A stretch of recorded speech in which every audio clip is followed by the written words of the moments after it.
the Great Pyramid of Giza, it's one of these, probably the most mysterious, the most enigmatic structure on Earth. It comes from the beginning of what is what the establishment calls the beginnings of official history, which in itself is a load of crap, in other words. But there's also a lot of quackery and nonsense regarding the pyramids. And one of the prime sources of this BS is the establishment, exemplified no better than by Dr. Zawi Hawass, who is a gatekeeper. You know, I have to be careful with the words I use, but he's a BS merchant for the most part. And he's a gatekeeper in that he goes out of his way to conceal certain information, to try and laugh it away, and unfortunately the academic establishment follows along because he's considered orthodox, and anyone outside of that is automatically considered on the fringe, a tinfoil hatter, and all these types of things. But if you look at the actual facts regarding the pyramids, and you look at it in detail, you look at it analytically, the engineering, the mathematics, the astronomical links, and all these things connected to it, you find that the official version of the Great Pyramid is a smoking pile of crap, and there's no other way to put it. Now, Zawi Hawass and the establishment have access to the pyramids. They restrict any information contrary to their opinion. They're not academics, they're not honest, they're not decent people in that way. They're very much gatekeepers, propagandists, and there's no, I choose those words carefully, there's no other way to put it. They have a long history of it, and if you're familiar with Dr. Zawi Hawass, doctor in inverted commas, you will see that he is, he's not a good person, he's not an honest person. He's very much, he's a gatekeeper under his tenure. There's a long list of shocking behaviour regarding the establishment, the controllers of any information which comes out of Egypt and the Giza Plateau, especially. It's shocking. It's shameful. Now I won't go into that. Would be to list all his failures and deliberate concealment of certain information is a damning. There's another words for it. He's not a good guy, but he's one of these gatekeepers, one of these pushed forward by the establishment to conceal certain facts. Now, if you look at just the Great Pyramid itself, now officially it was built in 20 years. Now it was built on top, so there was a rocky knoll that had to be flattened. It was done with extreme precision. Amazing level of precision was involved in that. So that in itself was a massive task. Then they had to dig, as you saw earlier, there's underground tunnels which had to be dug, and they were done with precision, with extreme precision. But then the pyramid itself, so if we just focus on the pyramid, so we just assume that everything else had been done, and we just look at building the pyramid itself within the official 20-year history. Now there are approximately 2.5 million stones. Now that would mean that one stone had to be laid every 2.5 minutes, or even faster if you consider all the other factors that went into it. Each of those stones was perfectly laid. Recent studies, laser mapping and measuring the levels of the pyramid show that was done with absolute precision. Now they're the rougher interior stones, but so in 2.5 minutes. Now just to detail the facts and the necessary processes involved in it. So first you had to cut the stone, you had to lift the stone, move the stone onto site, then lift the stone up onto the pyramid itself, then place the stone, make sure that it's all level and measured, which would mean removing the stone, shaving it off to get it perfectly aligned, and then putting it back again might require that to be done a few times. Now then the equipment which was used to lift the stone, the workmen who brought the stone up would then have to dismantle everything, go back and start again. Now that's a very quick description of a process for each stone to be laid. And that in itself, you cannot. It's hard to describe in the time it takes which these stones would have to be laid, let alone actually physically do it. Now that's also one of the problems with the academics. They've never swung a tool in their life. They've never done any work. They don't know what's involved in it. Now that's also excluding harvesting, holidays, all these other factors that go into it, resharpening tools, maintaining the tools, rebuilding the tools, and everything that goes, all those processes into it. Now, at the beginning of time, they had a very small population in terms of it. They had no experience. They had no library to draw upon. They were doing this essentially for, each one of these was done for the first time because you had one generation. These were all built supposedly within a very short window. But just the Great Pyramid itself, which was one of the earliest built, according to the official history, it just all falls apart if you actually examined what's required to do this. Now, for instance, the inverted commas again, History Channel and some other mainstream publications, etc. Now, they built a small replica, just a few courses high. It didn't survive. After a couple of years, it fell apart. And again, they weren't replicating the processes using the tools and everything that they were supposedly using at that time. It's a big smoking pile of BS. Now that doesn't include the precision of the internal shafts, the casing stones, the granite such as used in the upper chamber and in the grand gallery, etc. Massive blocks of stone laid with absolute precision, also designed in such a way that they've been able to withstand time and earthquakes and all these other factors which are going on. Now, it's up to debate whether we could replicate it, but even if you assumed we could do it, we simply could not do it within 20 years. And even if we did it within a similar time frame, it will require a massive international effort using all the best available equipment we had, including the invention and construction of new equipment. So for one thing, that 20-year period is a load of bollocks. It's nonsense that it should not be told, it should not be repeated. But so for instance, inside the pyramid itself, now considering the weight sitting on top of such as the upper chamber, to withstand that weight, that's an amazing effort of precision. But we also have these shafts such as back in the 60s, Trimble and Badawi showed that these shafts were actually leading and pointing to very key stars at that point. For instance, Alnitak in Orion's belt and Sirius. Also has a point, they also were directed to what was then the pole stars, and they also traced the movement of the North Star through time. So we have earlier Koshab and then Tuban. So these shafts were done with absolute precision. They were done they've lasted thousands of years. It's not just about this great mass of stone being piled up, it's also the precision of all the internal structures, and that they were built to withstand the tremendous weights sitting on top of them, including the earthquakes, all these other factors that go into it. And this is what the establishment history simply will not recognise, simply will not discuss. I'll touch on it, but they won't go into detail because the official history of the Great Pyramids is a smoking pile of BS. There's no other way to put it. They shouldn't be selling it, and no one should be buying it. The establishment is involved in a big circle jerk to protect one another. They'll only back up that which fits the official narrative. All these other facts and more facts are coming to light. Recent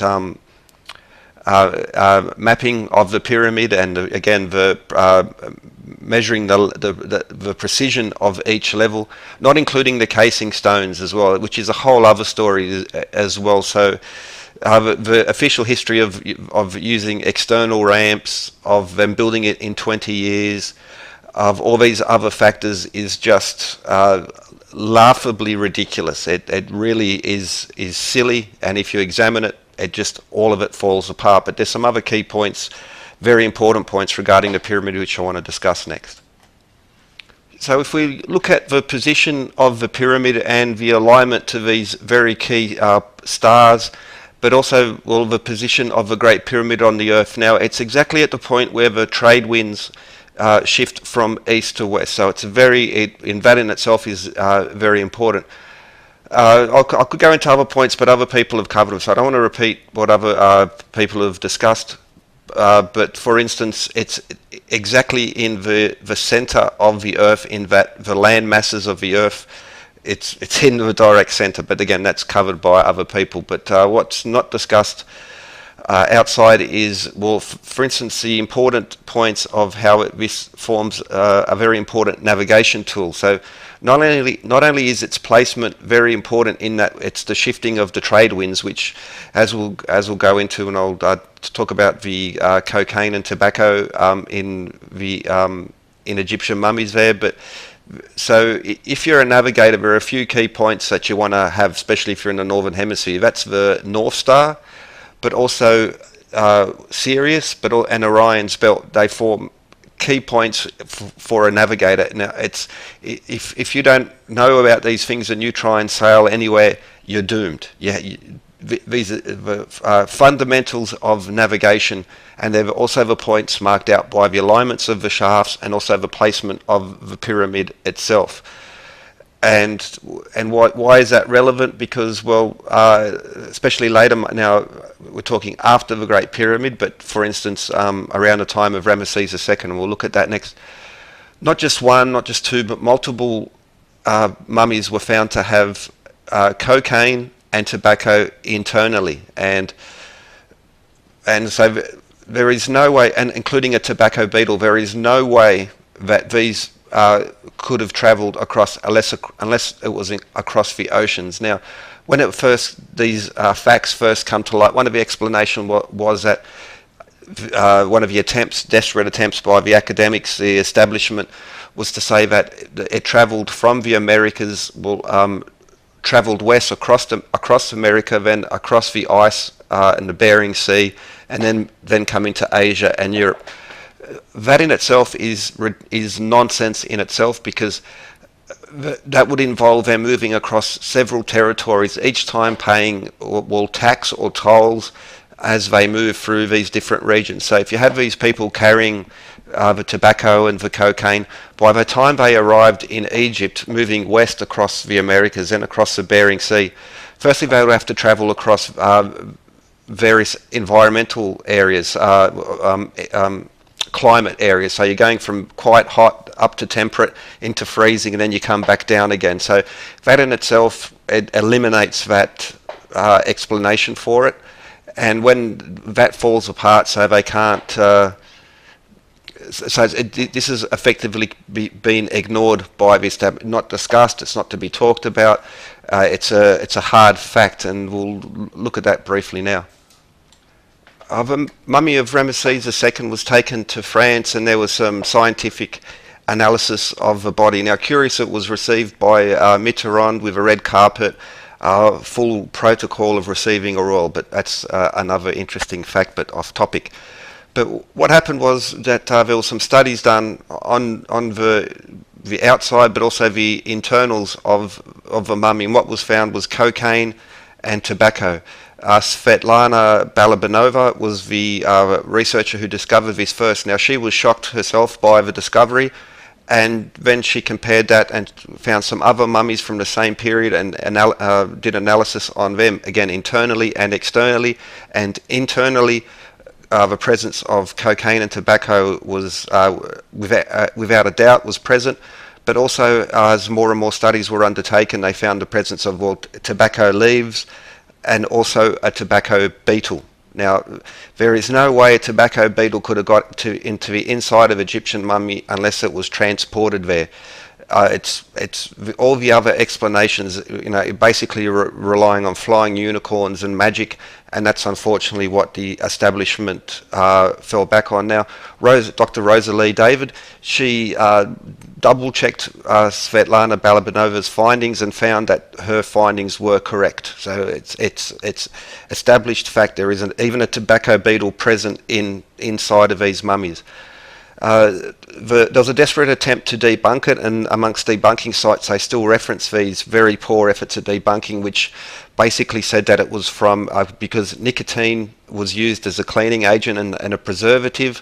That will explain possibly external use, but it was found internally, and so once again the establishment has fallen apart. Now, in regards to this effort to debunk and to establish the mindset of the academics, we see what John Baines has said now on Discovery Channel, no less, because Discovery, History Network, and all these other mainstream networks are propaganda mouthpieces. They're so full of BS, it's laughable. You just look at what the History Channel has become to get a notion of that. It's all about bamboozling the folks. But as John Baines said, you're not allowed to study these topics. It's essentially like it will destroy your career.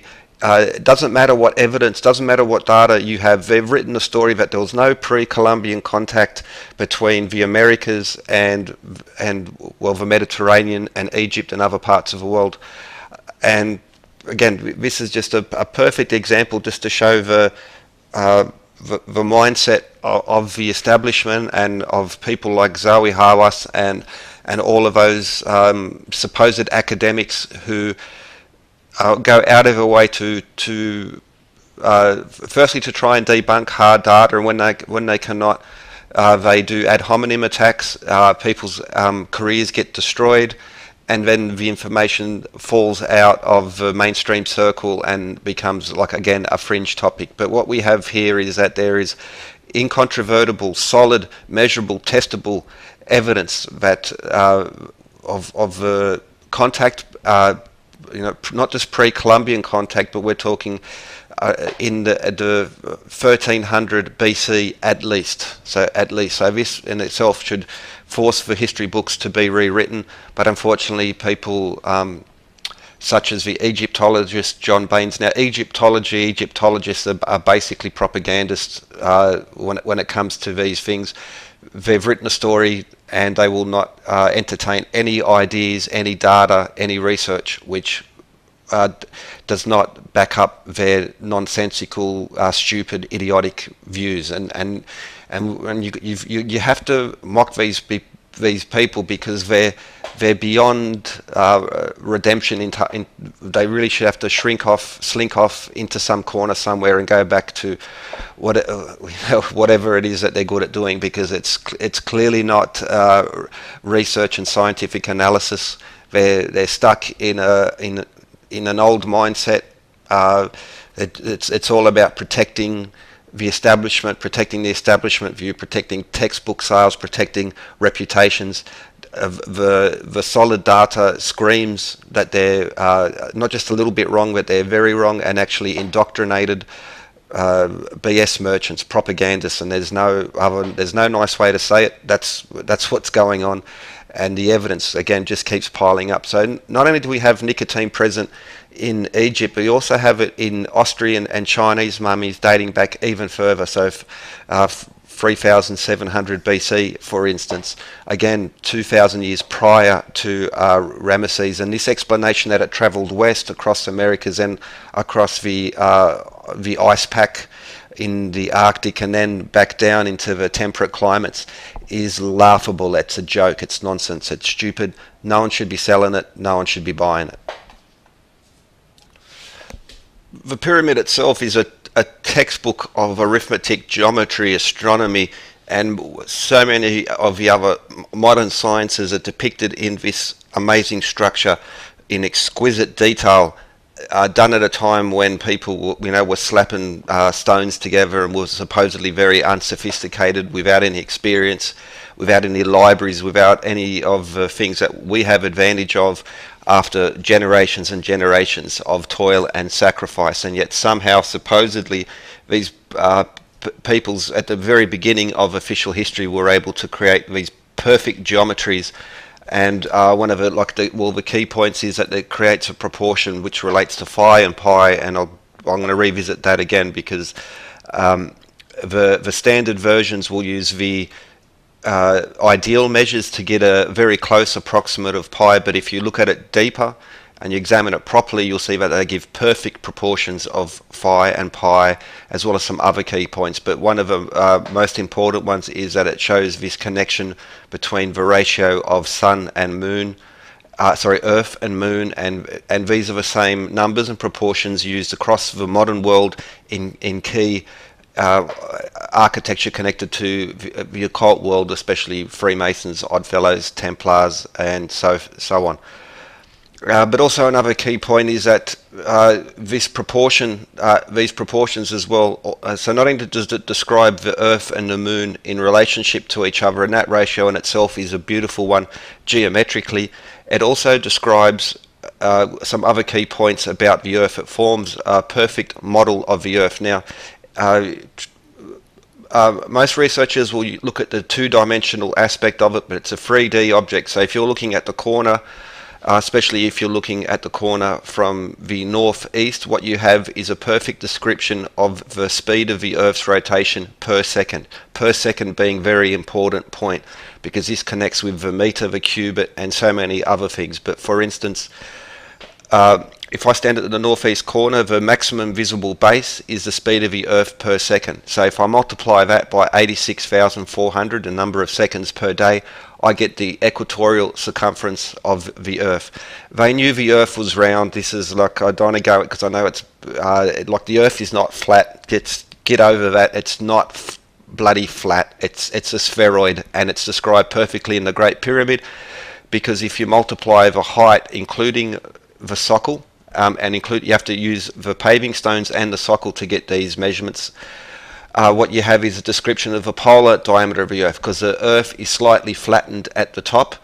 This is also a key point in navigation, as we saw earlier. To properly navigate the Earth, to properly measure the Earth, you have to understand these things, and this is further proof of not just pre-Columbian, but in the very ancient time that mariners were travelling the world and they understood the stars and navigation and the proportions of the Earth in exquisite detail, only rivaled by satellite measures and laser measures in modern years.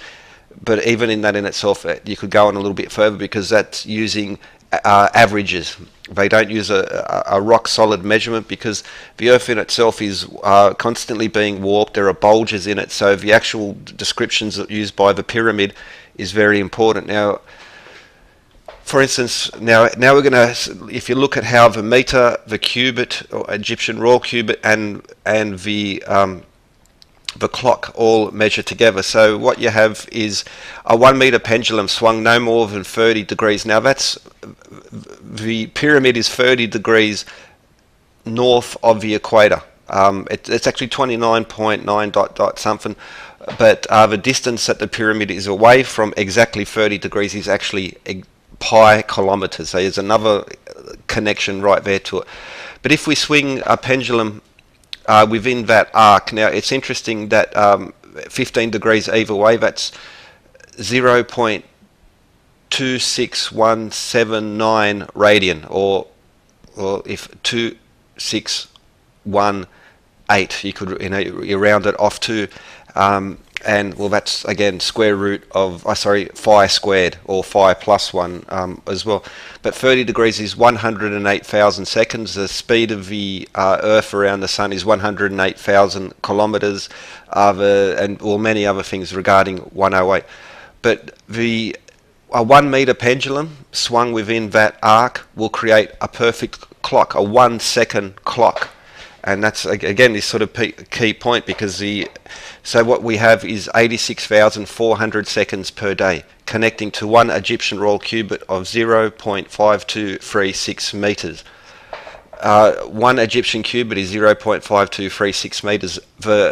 If you measure that arc using radian, it's 0.5236 radian. The ratio of a sphere inside a cube is 0.5236. The ratio of a hexagon inside of a circle is 0.5236. The position of the Great Pyramid above the equator is 0.5236 radian also. So all these things connect together, and what we have is 86,400 seconds per day. Great respect to them, Hoagland, it actually goes back to John Taylor nearly 3 centuries ago, who brought this information forward. So it tends to be accredited to Hoagland and Hancock and Carlson, not by themselves but by other people. But you actually find that if you read their works, you see how they point back to John Taylor and the work he did regarding the pyramid. But so how does this all, like a 1 meter pendulum will give us 86,400. That's the ratio of the Great Pyramid in respect to the size of the Earth. 1 second is the maximum visible base length of the Great Pyramid, which again will connect to this 24-pointed star. Has to do with the 13th level of the Scottish Rite of Freemasons.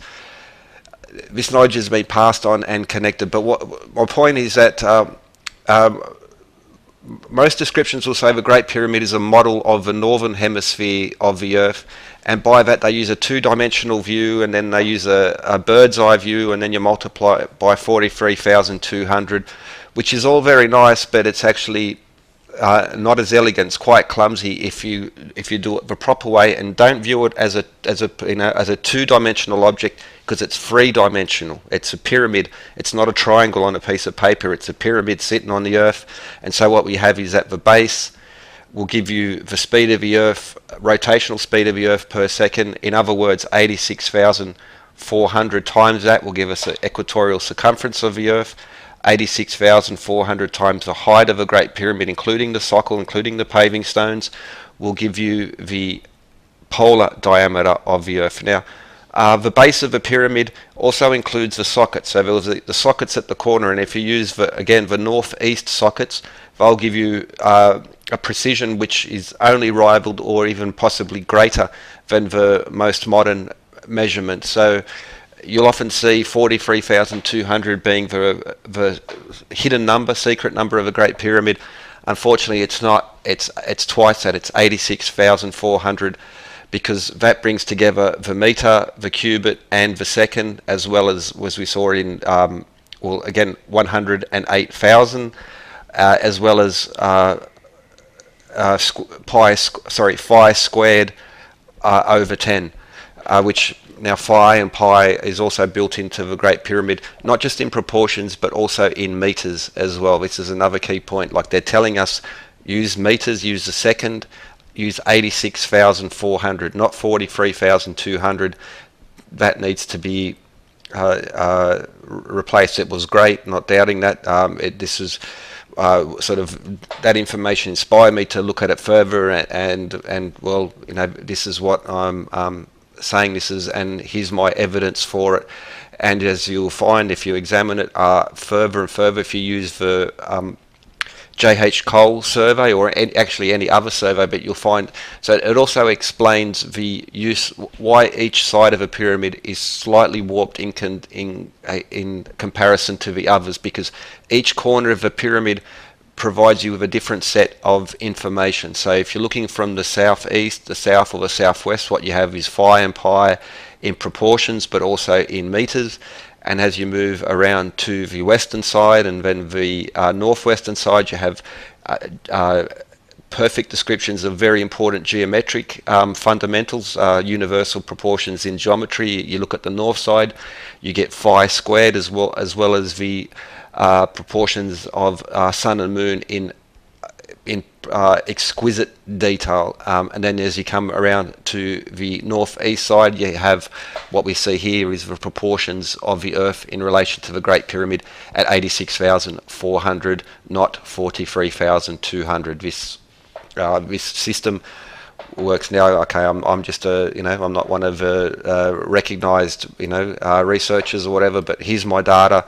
I've got another video. I'll link that in here as well, because I've gone through this video, but it's over 2 hours long, so it might get lost in the clutter. And it also shows how this particular proportion and connects to not just Stonehenge, but all these stone circles and other structures in the ancient British Isles, as well as with Sumerian, Indian, and Far East, as well as Mayan architecture.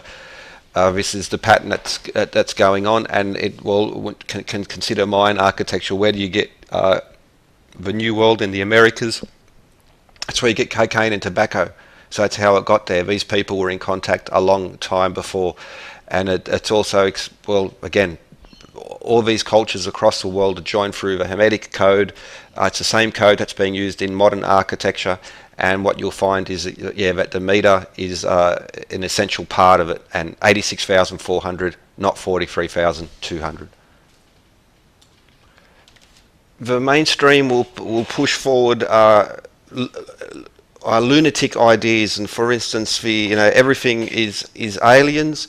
Is one side of a spectrum, and on the other side you have Zawi Hawass and the so-called orthodox respected academics. Now, both of these guys are well, propagandists, nut jobs, and they really based on the evidence, they don't really have any. They have an agenda, they have a preset idea, and they have a profit motive which is driving them. And so please keep that in mind. If you examine the data, examine the evidence, you'll find that the truth is quite different from either side of the official history spectrum pushed forward by the mainstream publishers and entertainment industry.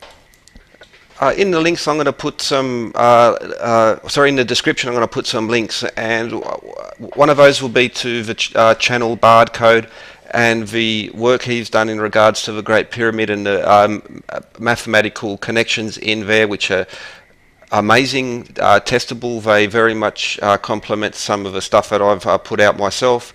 And also put a link to one of the longer videos that I did in regards to the pyramids, which goes through the connections. So not just the pyramid itself, but also how these proportions and numbers connect to sites all across the world.